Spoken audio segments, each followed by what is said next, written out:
çevre halkı olarak bu şeyden şikayetçiyiz. Trafo yer altında kalmış. Yani bir mahallenin çocukları düşer, şey olur. Bu durumdan şikayetçiyiz. Yani buranın düzeltilmesini istiyoruz. Yani bunun bir çözüm olması lazım. Bu şekilde olmuyor yani.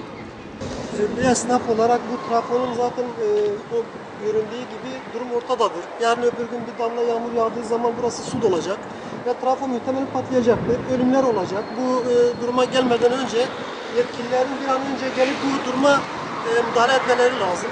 Gördüğünüz gibi etrafı çok olmuş. Yaklaşık 6 ay önce yapılan yol çalışmasından dolayı burası bu hale geldi ve bu şekilde bırakılmıştır. Yağmur yağmasa bile şu anda gördüğünüz gibi trafonun kapısı açık. Çocuklar dokunabilir, ölümler olabilir. Yani bu duruma gelmeden önce yetkililerin bir an önce gelip bu duruma el atmaları lazım bence.